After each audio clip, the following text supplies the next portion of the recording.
Hello दोस्तों, तो आपका स्वागत है उत्तर पाठशाला में। और हम बात करेंगे 23 जुलाई के उत्तराखंड राज्य के सभी महत्वपूर्ण करंट अफेयर के बारे में। नेशनल और इंटरनेशनल करंट अफेयर की वीडियो आप हमारे चैनल पर देख सकते हैं। आज हम बात करेंगे दोस्तों पिथौरागढ़ जिले में आपदाओं के इतिहास के बारे में, राज्य के निजी अस्पतालों को जो परमिशन मिल चुकी है उसके बारे में, और कोरोना विजेताओं को उत्तराखंड राज्य में क्या छूट दी गई है इस विषय पर। तो कल के आंसर्स के बारे में बात की जाए दोस्तों, तो नेहा आर्या, अभिलाषा चौधरी, ज्योति भट्ट, मनीष ममगई, डी सौ, साक्षी आर्या, विम्मी सिंह राणा, चेतन भाटिया, इन सभी ने आंसर दिए हैं दोस्तों। तो एक बार प्रश्नों का डिस्कशन कर लेते हैं जो कल के थे। Which of the following is are not written correctly. तो आर्टिकल 14 बिल्कुल सही था दोस्तों, राइट टू इक्वालिटी होता है। आर्टिकल 25 भी सही था, आर्टिकल 26 भी सही था, राइट टू रिलीजियस डिनोमिनेशन। लेकिन आर्टिकल 31 अगर आपको पता हो तो राइट टू प्रॉपर्टी हुआ करता था दोस्तों। जबकि राइट टू कॉन्स्टिट्यूशनल रेमेडीज़ की बात की जाए तो राइट टू कॉन्स्टिट्यूशनल रेमेडीज़ आता है 32 के बाद, 32 टू 35। तो ये ऑप्शन हमारा इस प्रश्न का आंसर हो जाता है क्योंकि ये गलत लिखा गया है। अगला क्वेश्चन था उत्तराखंड में सर्वाधिक आपदा प्रभावित गांव है, तो इसका सही जवाब था दोस्तों पिथौरागढ़। 129 गांव, सर्वाधिक गांव जो है वो पिथौरागढ़ में प्रभावित है। आज के प्रश्न की बात की जाए दोस्तों तो आपको बताना है कि उत्तराखंड की भीषण मालपा घटना किस वर्ष हुई थी। उत्तराखंड के अंदर जो भीषण एक आपदा हुई थी मालपा घटना, ये किस वर्ष हुई थी।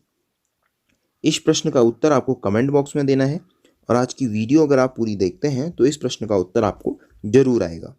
तो चलिए शुरू करते हैं। तो कोविड विजेताओं को राज्य में कहीं भी आने की इजाज़त होगी। तो पहले तो आप कोविड विजेताओं का टर्म समझिए, जैसा कि आप इस नाम से समझ रहे होंगे। कोविड के ऐसे पेशेंट, कोविड-19 के ऐसे मरीज जो ठीक हो गए हैं उन्हें हमने कहा है कोविड विजेता। अगर ऐसा कोई कोविड का ठीक हुआ मरीज उत्तराखंड के अंदर आता है तो उसे 72 घंटे के भीतर की हुई कोरोना जांच की नेगेटिव रिपोर्ट नहीं दिखानी होगी, और साथ ही 7 दिनों के लिए होटल बुकिंग करना नहीं पड़ेगा। अगर आप किसी भी बाहरी राज्य से उत्तराखंड में आते हैं तो मिनिमम है कि आपको 7 दिन के लिए होटल बुक करना ही होगा, और उसके बाद ही आप राज्य में कहीं घूम सकते हैं। तो ये अनिवार्यता कोविड विजेताओं के लिए खत्म कर दी गई है। मुख्यमंत्री त्रिवेंद्र सिंह रावत जी ने मंगलवार को ये जानकारी दी है। कोविड विजेताओं को राज्य में बेरोक टोक आने की इजाज़त देने के बारे में जल्द ही विस्तृत दिशा निर्देश दिए जाएंगे। तो कहीं ना कहीं ये दोस्तों हमारे पर्यटन को बढ़ावा देने के लिए एक कदम है। उत्तराखंड के पर्यटन को बढ़ावा देने के लिए एक कदम है। चलिए बात की जाए आपदा प्रभावित गांवों की, तो हमने कल इस पर डिस्कशन किया था दोस्तों कि पिथौरागढ़ में सबसे ज़्यादा आपदा प्रभावित गांव है, फिर उत्तरकाशी, चमोली और बागेश्वर, और सबसे कम उधम सिंह नगर। तो आज हम बात करेंगे दोस्तों पिथौरागढ़ के इसी आपदा प्रभावित क्षेत्र होने के बारे में। दोस्तों धारचूला और मुंशियारी का जो क्षेत्र है वहाँ पिछले 22 सालों में लगभग 13 बादल फटने की घटनाएं सामने आई हैं, और 350 लोगों को अपनी जान गंवानी पड़ी है। अब आपको पता है कि जो पिथौरागढ़ है वो काफ़ी संवेदनशील है आपदा की दृष्टि से, आप देख सकते हैं। तो 100 से अधिक गांवों को संवेदनशील की श्रेणी में रखा गया है। 100 से ज़्यादा गांव हैं संवेदनशील, जहां बादल फटने की घटनाएं अक्सर सामने आती हैं। चलिए कुछ आपदाओं की बात की जाए तो 1998 की ये घटना है मालपा। मालपा की जो घटना हुई थी दोस्तों, इसमें क्या हुआ था, कैलाश मानसरोवर के जो यात्री हैं उनके साथ कुल 207 लोगों की मौत हो गई थी। उसके बाद 11 साल बाद क्या हुआ था, 2009 में फिर बादल फटने की 2 घटनाएं हुई। एक तो मुंशियारी के लाझेकला जहां 47 लोग मरे, जबकि दूसरी हुई बरम के अंदर जहां 15 लोगों की मौत हो गई थी। वर्ष 2014 और 2015 में धारचूला में बादल फटने की घटना से 28 लोगों की मौत हो गई थी। वर्ष 2016 में अगर आपको पता हो तो डीडीहाट के बस्तड़ी गांव में आपदा आई थी, जिसमें 21 लोगों की मौत हो गई थी। फिर भारत चीन सीमा पर दुंगदुंग और मालपा में 2017 में दोबारा बादल फटने की घटना हुई थी मालपा में, और इसमें 6 सेना के जवान सहित 25 से अधिक लोगों की मौत हो गई थी। 2018 में दोस्तों मुंशियारी, बंगापानी और धारचूला में बादल फटने की घटना हुई, और धारचूला में नाला उफान से एक ही परिवार के 3 सदस्यों की मौत हो गई थी। 2019 में बात की जाए दोस्तों तो नाचनी के भैंसखाल में बादल फटने की घटना हुई, जिसमें एक व्यक्ति की मौत हुई।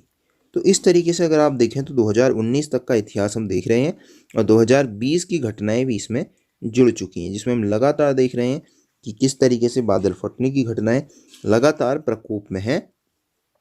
पिथौरागढ़ जिले की बात की जाए दोस्तों तो 1998 में 207 लोगों की मौत हुई थी, 2009 में 62, 2014 में 11, 2015 में 17 लोगों की मौत, 2016 में 21, 2017 में 25, 2018 में 3, 19 में 1 और 20 में 3 लोगों की मौत हुई है। इस तरीके से कुल 350 मौत 1998 से 2020 तक पिथौरागढ़ के अंदर हो चुकी हैं। चलिए आज की खबर की बात की जाए तो निजी अस्पतालों में भर्ती मरीज यदि कोरोना पॉजिटिव पाए जाते हैं तो अब उन्हें सरकारी अस्पतालों में रेफर करने की आवश्यकता नहीं होगी, यानी कि निजी अस्पताल जो है वो उनका उपचार खुद कर पाएंगे। स्वास्थ्य सचिव अमित नेगी की ओर से यह आदेश जारी किया गया है। तो इसमें यह कहा गया है कि अगर कोई पेशेंट प्राइवेट हॉस्पिटल में है और वो कोरोना पॉजिटिव पाया जाता है तो उसे सरकारी में रेफर करने की ज़रूरत नहीं है।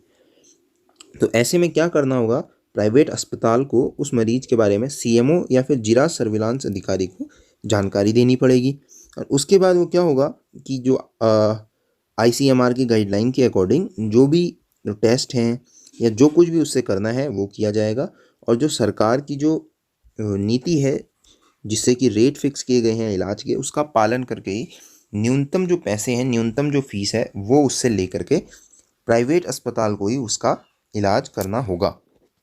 चलिए बात की जाए, राज्य में बुधवार को कोरोना के रिकॉर्ड 451 नए मरीज मिले हैं। तो उत्तराखंड में ये आंकड़ा लगातार बढ़ता जा रहा है दोस्तों। बुधवार को सबसे ज़्यादा कोरोना के मरीज मिले हरिद्वार जिले में। जैसा कि आपको पता है सिडकुल के अंदर लगातार मरीजों की संख्या बढ़ती जा रही है दोस्तों। तो 204 जो मरीज हैं वो हरिद्वार से मिले थे। फिर उधम सिंह नगर में 98, नैनीताल में 73, देहरादून में 43, टिहरी में 11, उत्तरकाशी में 9, पिथौरागढ़ में 5, पौड़ी में 4 और अल्मोड़ा में भी 4 मरीजों में कोरोना वायरस की पुष्टि हुई है। आंकड़ों की बात की जाए दोस्तों तो राज्य में कोरोना मरीजों के दोगुना होने की दर यानी कि जो डबलिंग रेट है वो है 18 डेज का। रिकवरी रेट घट करके दोस्तों 65% हो गया है। अभी हाल ही में हम बात कर रहे थे कि हम सेकंड नंबर पे आ गए थे रिकवरी रेट में।